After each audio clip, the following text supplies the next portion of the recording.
Hi welcome to Satya's academy. So 23rd February group 2 mains exam దానికి సంబంధించి మనము SNT అప్డేట్స్ని, economy అప్డేట్స్ని అన్నీ కూడా డిస్కస్ చేస్తున్నాం. సో ఈ 90 డేస్ ఏదైతే ఉంటుందో, సో ఈ 90 డేస్ అన్నది చాలా ముఖ్యమైనది. సో ఈ 90 డేస్ నుంచి మనకు 80 to 100 క్వశ్చన్స్ వచ్చే అవకాశం ఉన్నది.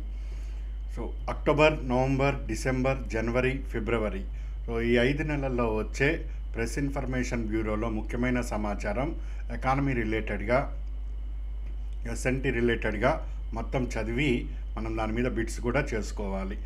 అందరూ సాధారణంగా పాత బుక్స్ అక్కడ వరకే చదువుకొని అంతవరకే పరిమితం అవుతారు. కానీ ఇక్కడి నుంచి వచ్చే అప్డేట్స్ చాలామంది మిస్ అయిపోవటం జరుగుతుంది. ఈ అప్డేట్స్ మిస్ అయితే సో మీకు వచ్చిన స్కోర్లో నుంచి నెగిటివ్ మార్క్ ఎక్కువగా పోయే అవకాశం ఉంటుంది. సో దాన్ని మనం చాలా ప్రొటెక్ట్ చేసుకోవాలి. సో ఈ సమయంలో మనం మార్కుల్ని ఎక్కువగా కలెక్ట్ చేసుకుంటూ ఉండాలి. At the same time negative మార్కుల్ని తగ్గించుకుంటూ ఉండాలి. సో దానికి 90 డేస్ అన్నది చాలా ముఖ్యమైనది. ఈ ఏరియా నుంచి మనకు 80 to 100 క్వశ్చన్స్ ఇక్కడ వస్తాయి. సో వాటన్నిటిని కవర్ చేసుకునే విధంగా మనము 3000 బిట్స్ని టెస్ట్ కూడా ప్లాన్ చేసుకుంటున్నాం. 7th డిసెంబర్ నాడు ఫస్ట్ టెస్ట్ ఉంటుంది. ఆ విధంగా 23 టెస్టులు నేను మీకు అందజేస్తున్నాను. సో ప్రతిరోజు కూడా మీకు AP history, polity, economy, science and technology, AP economy రిలేటెడ్గా అన్ని బిట్స్ ఒక సుమారు 50-50+ మీకు అందుబాటులోకి రావటం జరుగుతుంది. సో ఈ బిట్లతో పాటు ఎక్స్ప్లెనేషన్ కూడా ఉంటుంది. సో ఈ ఎక్స్ప్లెనేషన్ని, ఈ బిట్స్ని చేయగలిగితే సో ఈజీగా మీరు స్కోర్ చేసుకోగలుగుతారు. సో అది కూడా నేను మీకు చూపిస్తాను ఏ విధంగా ఉంటుందని.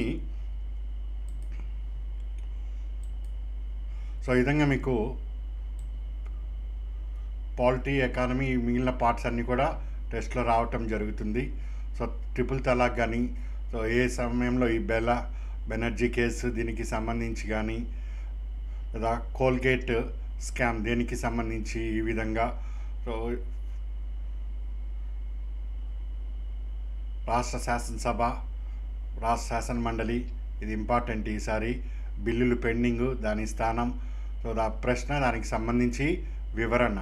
సో ఈ విధంగా వివరణ కూడా నేను మీకు ఇచ్చి పంపుతున్నాను. సో చాలా యూజ్ఫుల్గా ఉంటుంది. సో ప్రశ్న చేస్తారు, అది రాకపోతే వెంటనే వివరణ కూడా మీకు యూజ్ అవుతుంది. ఇన్ అండ్ అరౌండ్, దీని సరౌండింగ్లో ఉండేవన్నీ కూడా మీరు చూసుకోగలిగారు అంటే చాలా అసలు ఎంతో ఉపయోగకరంగా ఉంటుందండి మీకు. సో డీటెయిల్గా తీసుకొని వెళ్తున్నాను. కన్వెన్షనల్ ప్లస్ కరెంటు రెండు కూడా ఇందులో మీకు వస్తూ ఉంటాయి. క్వశ్చన్ చాలా టఫ్గా ఉంటాయి, కొన్ని ఈజీగా ఉంటాయి. అన్ని రకాలవి నేను తీసుకొని వెళ్తున్నాను. సో ఎటు నుంచి ఎట్లా వచ్చినా కానీ ఈజీగా ఉండే విధంగా చేసుకుంటున్నాం. సిలబస్ ఉంటుంది, కరెంట్ రిలేటెడ్ ఆస్పెక్ట్స్ని కూడా కవర్ చేసుకుంటూ వెళ్తున్నాను. సో ఈ విధంగా మనము ఇక్కడ వర్క్ చేస్తాం. ఈ మెటీరియల్ కూడా నేను అప్లోడ్ చేశాను. దాన్ని కూడా అభ్యర్థులు, రెన్యువల్ చేసుకున్న అభ్యర్థులు, కొత్తగా రిజిస్టర్ అయ్యే అభ్యర్థులు డౌన్లోడ్ చేసుకోవచ్చు. సో ఈ విధంగా మన వర్క్ అనేది ఈ 3000 బిట్స్ మీద ఫోకస్ చేసుకుంటాం. సో ఇక్కడి నుంచి ఏవైతే ఉన్నాయో అవన్నీ మీరు చేసుకోగలిగాము అంటే సో ఖచ్చితంగా 200 మార్క్స్ని అందుకోగలుగుతాం. బిట్స్ చూపించే బాధ్యత నీది. దీంట్లో నుంచి నువ్వు 180+ తీసుకొచ్చే బాధ్యత నీది. 180+ వచ్చిందంటే సో 100% దాదాపు ఇక మనము జాబ్లో ఉన్నట్టే. నెగిటివ్ మార్క్ కూడా ఉంది. So negative mark plus updates వీటన్నిటిని పరిగణలోకి తీసుకొని ఈ స్కోర్కి అచీవ్ అయితే ప్లస్సే 100% సెక్యూర్లో ఉంటాం. సో 5 సంవత్సరాల మన ఈ శ్రమ అంతా కూడా 23rd ఫిబ్రవరి నాడు అవుట్కమ్ బయటికి రాబోతుంది. సో ఆ రోజు మనదైతే 23rd ఫిబ్రవరి. సో లైఫ్ లాంగ్ ప్రశాంతంగా ఉండే గవర్నమెంట్ జాబ్లో ఉంటాం. ఈరోజు మన డిస్కషన్లో 1 డే 1 జీనోమ్, సో దీనికి సంబంధించిన ముఖ్య అంశం ఏంటి, సో పిఐబి ఏదైతే ఉందో దాన్ని డిస్కస్ చేస్తాం. సో దాని రిలేటెడ్ ఇంపార్టెంట్ ఆస్పెక్ట్స్ ఏమున్నాయో అవి కూడా ఒకసారి బ్రీఫ్గా టచ్ చేయటం జరుగుతుంది. So latest 56th tiger reserve, దీన్ని గవర్నమెంట్ ఆఫ్ ఇండియా నోటిఫై చేసింది ఛత్తీస్గఢ్లో.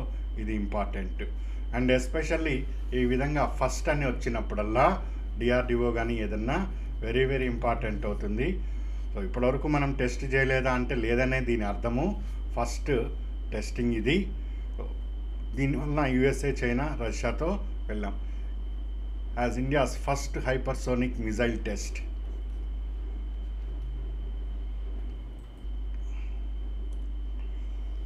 సో నెక్స్ట్ పేటెంట్స్లో టాప్లో ఉన్నాం. దాని గురించి ఏ విధంగా బిట్లు వస్తాయి అవి చూద్దాం. నెక్స్ట్ ఒక డెడికేటెడ్ టాస్క్ ఫోర్స్ని త్వరలో నియమిస్తామని ఇక్కడ వీళ్ళు తెలియజేస్తున్నారు. ఏంటి టాస్క్ ఫోర్సు? ఇది మన యూనిట్ 2కి సంబంధించి రెన్యూబుల్ ఎనర్జీ దాంట్లో ఉపయోగపడుతుంది. Next GSAT-20.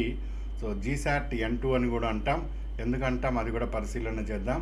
సో దాని రిలేటెడ్ ఆస్పెక్ట్స్ ఏమున్నాయని ఇంపార్టెంట్వి పరిశీలన చేస్తాం. సో ఈ విధంగా మన వర్క్ అనేది ఉంటుంది.